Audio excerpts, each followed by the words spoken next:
Essa é Raquel, a esposa do Celso. A gente sempre tem essa oportunidade de estar adorando a Deus, tocando a Deus, utilizando todos os recursos que Ele nos concede. Isso é agradável diante do nosso Deus.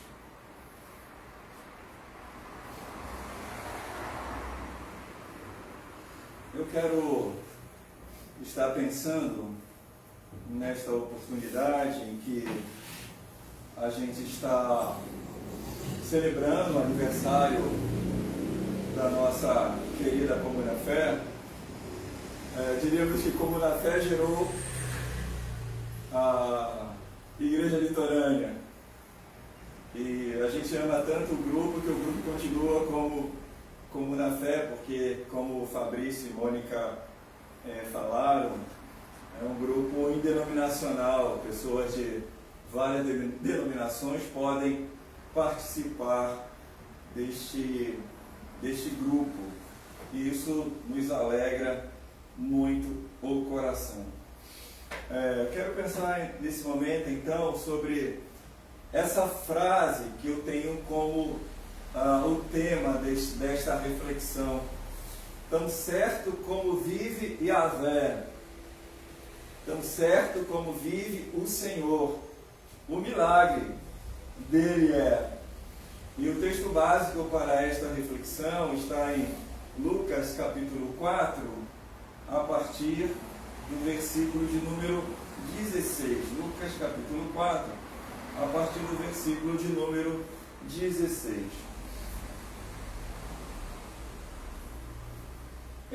O pensamento central que tirei desta leitura que fiz, tanto nesse texto de Lucas 4, de 16 a 30, e esse texto de Lucas 4, de 16 a 30, me transportou para 1 Reis 17, de 8 a 24. Há uma ligação do que Jesus fala para aqueles que ele está se dirigindo ali em Nazaré, e, portanto, ele está utilizando de elementos que aconteceram no passado para trazer uma lição para os dias daqueles dias, como a gente traz também para os dias de hoje. E dessas duas leituras, tanto lá de Lucas como a primeira vez, eu tentei condensar em um pensamento, e assim ficou. Assim como Deus não está preso a uma nação, um grupo religioso, em seus rituais, os seus milagres, é para todos os que nele vivem em fé.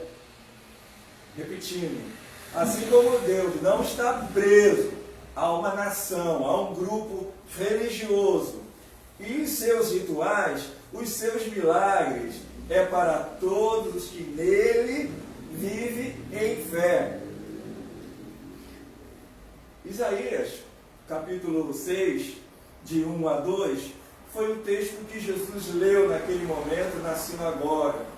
Jesus volta ao lugar onde ele foi criado, lá em Nazaré, e ali foi dado a ele um dos rolos da palavra de Deus, e caiu nesse texto de Isaías, capítulo 61, versículo de 1 a 2. É o texto que Jesus leu, e também está repetido lá em Lucas, que está escrito assim: o Espírito do Senhor Deus está sobre mim, porque o Senhor me ungiu a proclamar, para pregar boas novas aos pobres, enviou-me a curar os quebrantados de coração, e a proclamar libertação aos cativos, e a pôr em liberdade os algemados, e a pregoar o ano aceitável do Senhor.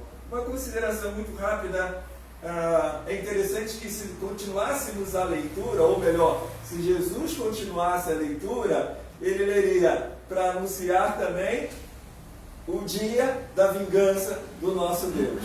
Mas ele parou aqui para anunciar o ano aceitável do Senhor. Ou seja, ele inicia a era do momento em que os homens podem aceitar ao Senhor. É a oportunidade que Deus dá através de Jesus Cristo para que os homens recebam tudo isso, né, na pregação das boas novas. Ainda não é o dia da vingança, ainda não é o dia do juízo final. Ele, no momento, está ali com essa aplicação.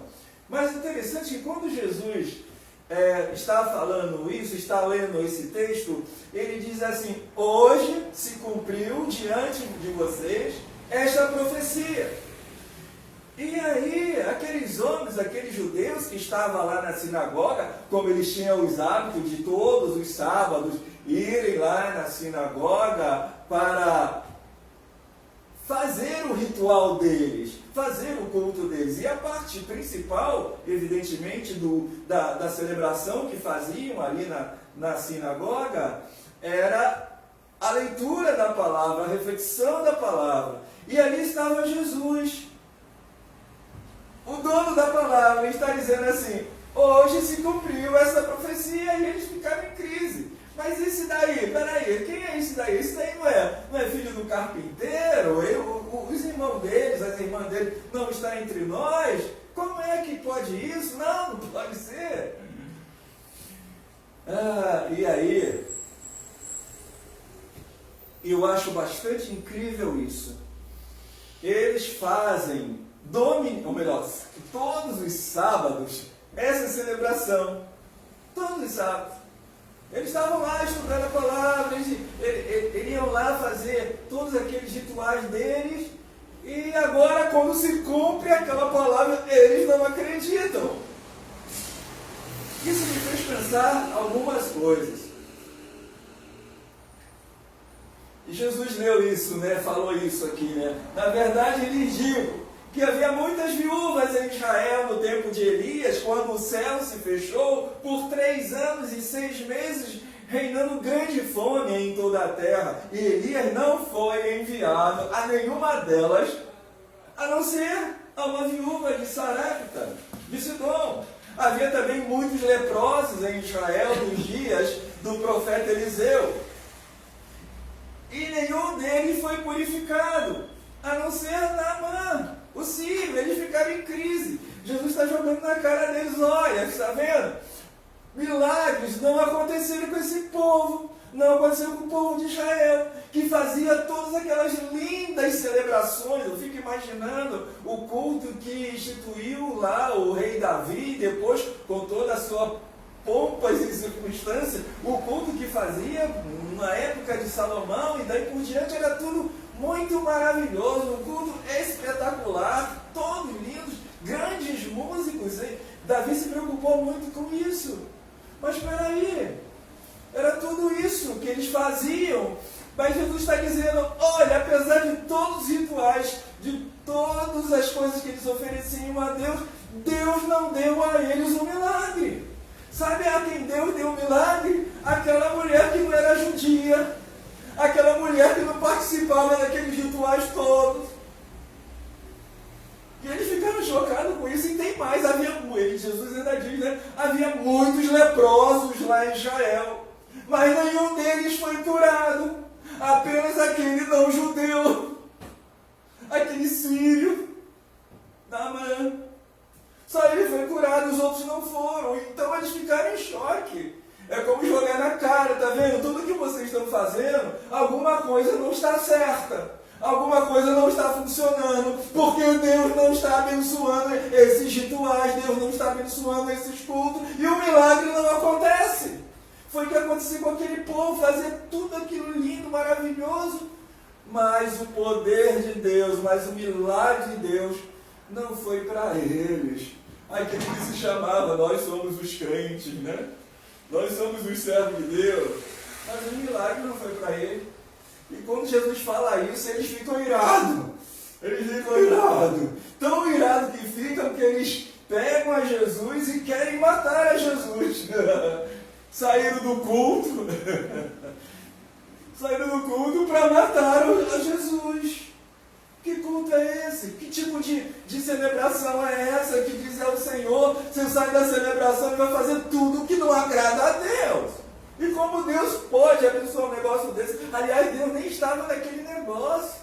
Era tudo um ritual tradicional, cultural, mas fugia, escapava tudo aquilo que era que Jesus disse para aquela mulher lá de Samaria, samaritana, né? Deus procura os verdadeiros adoradores. E certamente nessa ocasião, lá em Israel, Deus não achou o verdadeiro adorador. Achou lá numa outra nação. Uma não judia, um não judeu, que foi a Israel para adorar o Senhor. O culto equivocado, isso tudo me fez pensar nesse culto equivocado, nessa celebração equivocada, errada. Primeiro, quando o rito cristão, o culto é só para manter a identidade doutrinária de uma igreja ou denominação, o fundamento dela, ou dele, do culto, ou do rito, se torna morto. Só para manter a identidade. Não, nós temos uma regra aqui. A regra é aqui, assim, assim, assado. Não, nós precisamos fazer isso para manter a nossa identidade. Mas sim, estamos preocupados com isso, com identidade, com a nossa doutrina. Mas quando é feito apenas para isso, esse culto, esse rito é morto. Segundo, quando o ritual, o culto, a celebração cristã é realizada como objetivo de mover a Deus em nosso favor, o ritual se torna nulo para Deus e, portanto, em lugar de alcançarmos a graça e o favor de Deus, a sua presença se torna ausente. Percebe o que estou dizendo? É quando esse culto, essa celebração, ela tem esse objetivo de mover a Deus. Nós vamos mover a Deus. Quais são as técnicas que a gente tem para mover a Deus em nosso favor? Então temos que parar de comer, fazer um jejum, né, passar tantos dias com os olhos abertos, ou melhor, claro, madrugada dentro, vamos mover a Deus.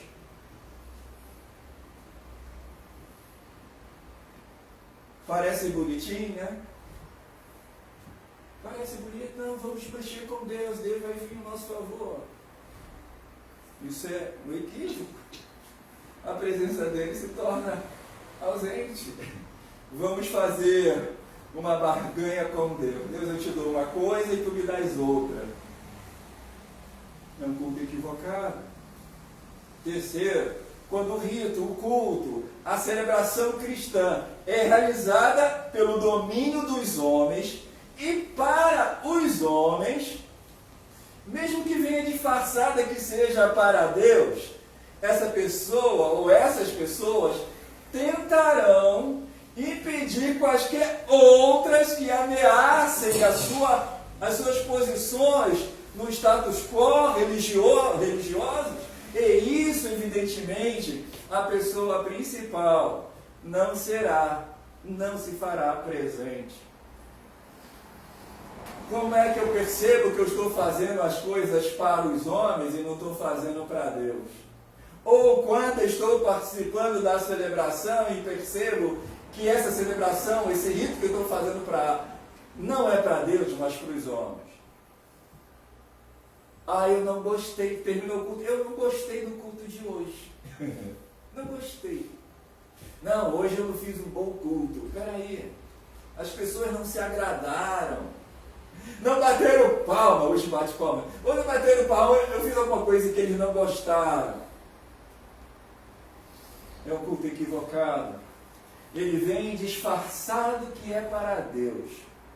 Mas você vai observar que quando vem alguém que faça melhor do que esse alguém, ele vai ser derrubado. Não pode tirar o meu lugar. Essa é uma grande ameaça que Jesus fazia para aqueles líderes judeus.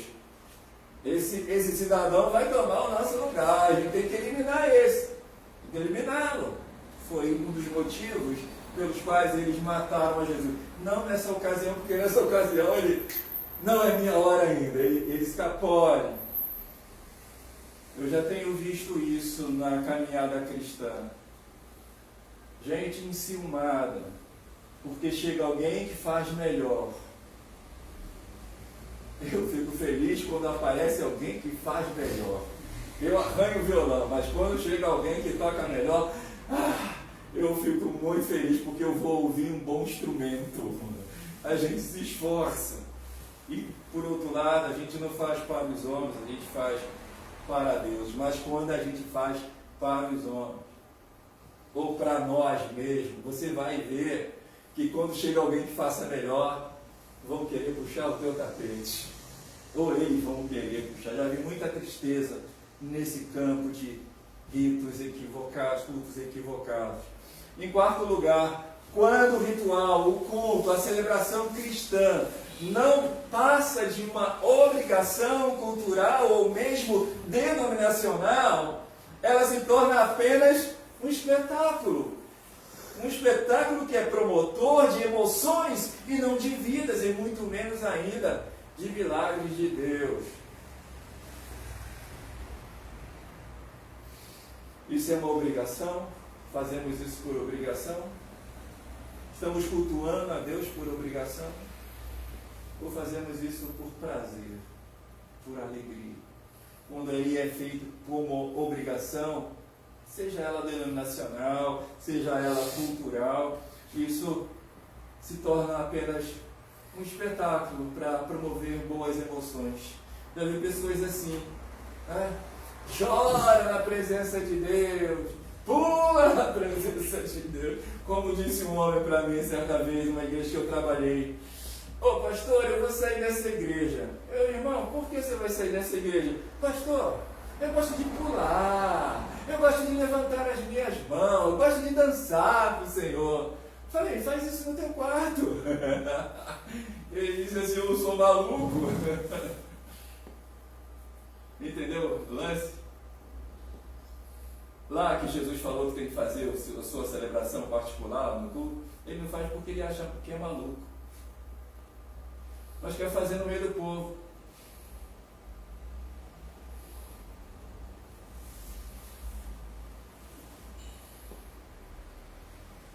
Importante é, saindo dessa celebração, como vai ser minha vida? A gente chorar: Senhor, perdoa-me, Senhor, não quero mais fazer. Sai e vai fazer a mesma coisa. Isso é uma obrigação. Faz por obrigação. Quinto lugar, quando o ritual, o culto, a celebração cristã não é uma representação da própria vida diária com Deus, a mesma se tornará um véu na tentativa de esconder pecado diário diante dos homens. E nessa perspectiva também de enganar a Deus. Quando o ritual, culto, celebração cristã não é uma representação da própria vida. O culto ao Senhor não tem que ser no domingo à noite. O culto ao Senhor tem que ser segunda, terça, quarta, quinta, sexta, sábado, domingo, segunda. Tudo que você faz, tudo é para a glória de Deus. Tudo você faz como devoção a Deus. Vai trabalhar, diz o apóstolo Paulo, faça como você está fazendo para o Senhor. Mas como, tá? Você tem o teu patrão, sim, mas faça como você estivesse fazendo para o Senhor. Quando não é assim, o culto, o ritual, né, que chamamos assim coletivo, ele se torna como que um véu para esconder pecados, como na tentativa de enganar a Deus, como se pudesse enganar a Deus. Sexto, quando o culto, o ritual, a celebração cristã se torna comum, ela dá lugar ao profano. Uma coisa que se torna muito comum, muito corriqueiro. É muito fácil transformar do sagrado para o profano. Tanto que, como eu citei, eles saíram daquele culto em que Jesus estava pregando a palavra e dizendo que a profecia estava sendo cumprida. O que é que eles fazem? Pega esse homem, vamos matar esse homem. Levando lá para um monte para explicar Jesus lá de cima. Aí Jesus: opa, ainda não. Percebe? Como eles estavam voltado para Deus, queremos agradar a Deus, fazer a vontade de Deus. Está nada, cara. Está ali por forma, cultura. Aquela palavra que liam, reliam. Esse é o grande perigo. Muitas vezes estudamos a palavra de Deus, estamos como na fé, estudando a palavra de Deus, mas o que isso tem feito na minha vida diária? Que transformação tem sido na minha vida? Jesus disse, quando você tiver 2 casacos, dá o seu para outro que esteja sentindo frio, tem 2, reparte com o que não tem. Não é bem assim, não é bem assim. O que, pai? Vamos ter o próximo como eu te vejo. Quem é meu próximo? É aquele que precisa. Está precisando de mim. Está precisando de mim, é meu próximo. Não é mais, mas não é muito. No dia a dia que eu vou ver se eu estou vivenciando aquilo que eu estou aprendendo da parte de Deus. Porque senão, é tudo que se diz, menos o culto, celebração ao Senhor, é um culto equivocado. E 7, quando o culto cristão, o rito, a celebração, não é vida por inteira, se torna fantasia e, consequentemente, a fé morta, e a presença de Deus não é bem-vinda. E Ele nem quer estar perto desse tipo de coisa. Pois, como diz a Escritura, Deus é Deus de vivos e não de mortos, e não de coisas mortas. O milagre dele é, então, quando o conhecimento que temos dele for tão absoluto quanto temos da morte. Essa é uma fala daquela mulher que eu acho impressionante. Lá em 1 Reis 17:12 diz: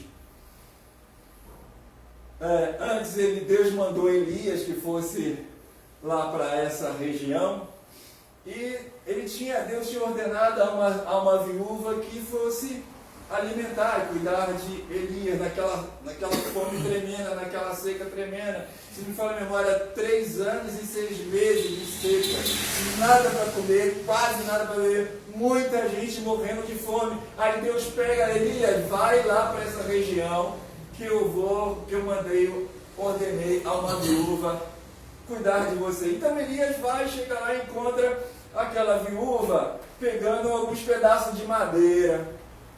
Aí ele chegou e falou para ela: me dá um pouco d'água.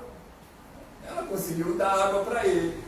Agora você faz o seguinte: volta para tua casa, faz um bolo para mim e depois vai fazer para os seus filhos. Aí que ela responde assim, né?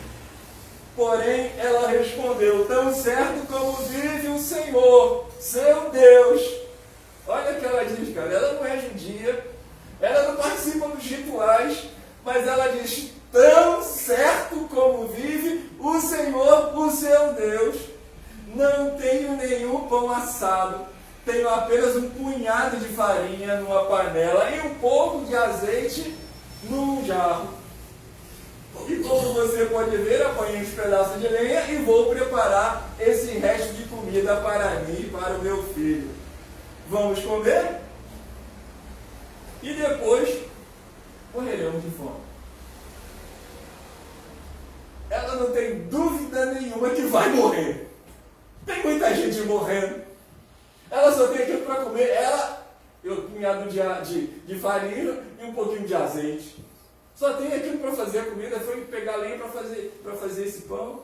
E agora vem o profeta, faz para mim. Você faria? Dificilmente. Você vai cuidar do seu filhinho.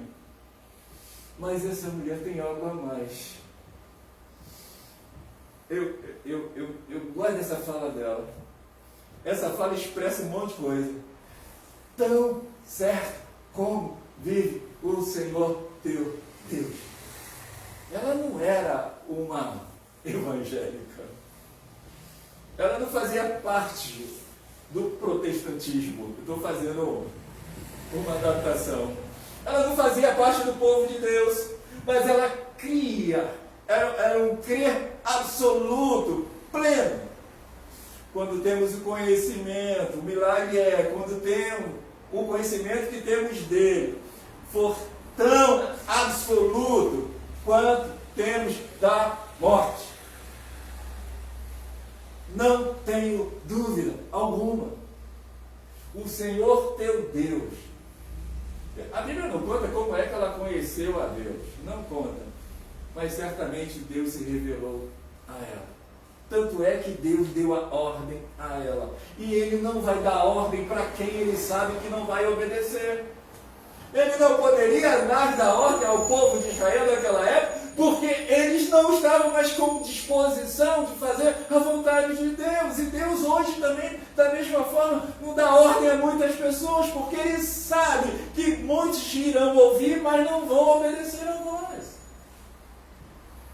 Então, certo, quando a gente vê essa absoluta convicção que vive Yahvé, convive o Senhor, não tenho dúvida, o milagre é dele. O milagre é dele também, em segundo lugar, quando a obediência a ele for absoluta pela palavra. Elias disse a ela: não tenha medo, vá e faça o que você disse. Mas primeiro, como disse, faça um pãozinho com o que você tem e traga para mim.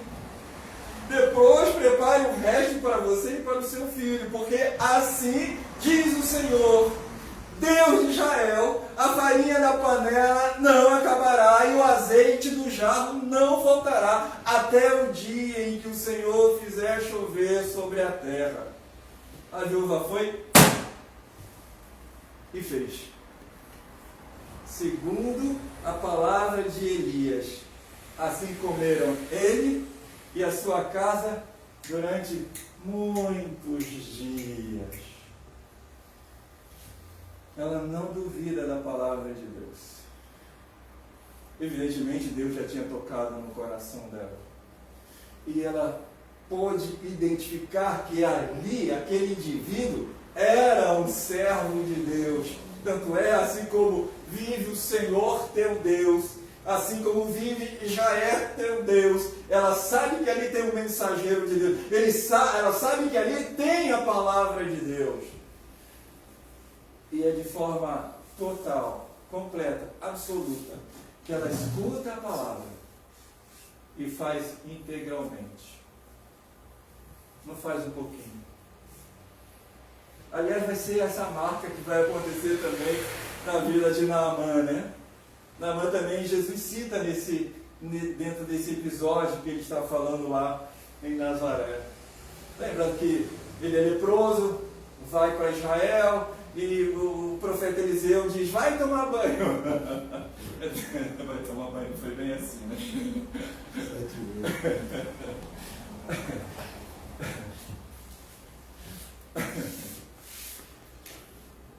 Nesse tempo de frio, né, Augusto teria mais dificuldade. Não, vai dar os 7 mergulhos lá no Rio Jordão. E ele fica irado. Eu vim fazer essa viagem toda. Mas meu Senhor, se ele fizesse uma coisa mais complicada, você não faria? Faria, então o que custa? Ele está aqui, dá os 7 mergulhos, olha. Aí ele foi lá e mergulhou 7 vezes, obedeceu a palavra do profeta. E eu vou dizer, foi a fé dele que providenciou a cura? Não. Foi 7 mergulhos? Não. Mas foi a palavra do profeta, você vai sarar. Foi a palavra de Deus, você vai sarar. Da mesma forma dessa viúva, foi o Elias que providenciou que o azeite, né, se multiplicasse, não parasse de aparecer nas botijas. Foi Elias que fez o pão se multiplicar? Não, foi a palavra de Deus. Então está aquele povo lá de Nazaré estudando a palavra, mas o milagre não acontece. Por que não acontece? Porque não estão com disposição de cumprir de forma absoluta a palavra de Deus. Eles dão um monte de desculpa, né? Mas eu não vou entregar isso para o Senhor, não, porque eu estou dedicando para o meu pai, minha mãe, né? Ok. Não, eu não posso ir à celebração, porque eu vou cuidar do meu pai, cuidar da minha mãe. Deixa os mortos enterrar os seus mortos, e você vai anunciar o reino. verdade, é quando há essa disposição plena, completa de obedecermos a palavra de Deus. A gente vive um tempo de crente preguiçoso, gente preguiçosa, gente que não quer cumprir a palavra. E cadê os milagres? Onde estão os milagres? Eu pergunto, onde estão aqueles que querem cumprir plenamente a palavra? Não simplesmente estão no rito, na celebração, no culto, e tem lá suas emoções, os seus repentes de oração e tudo mais, mas o dia a dia completo, está obedecendo, está ouvindo, cumprindo? Não. O milagre dele é também quando o impossível for guiado pelo orientador da palavra. Elias tomou o menino, assim, o contexto. Depois disso, ainda durante isso, o menino morreu. O filho da mulher morreu. Não morreu de fome, mas morreu de uma outra doença. E ela falou, o que você veio trazer para mim, homem de Deus? Vem trazer maldição para mim? Morreu o filho dela. Elias tomou o menino e o levou no quarto até a casa e entregou à mãe dele. Disse, veja, o seu filho está vivo. Antes ele foi lá, né? Olho no olho, boca na boca. Eliseu aprendeu com ele isso, né? E aí orou ao Senhor e o Senhor trouxe de volta a vida daquele menino. Aí ele tomou o menino, levou para o quarto até a casa, entregou à mãe dele e disse, veja, o seu filho está vivo. Então a mulher disse a Elias, agora sei que você é um homem de Deus, e observe, e que a palavra do Senhor está na sua boca. E isso é verdade. Agora eu pergunto, onde está aqueles que são orientador da palavra?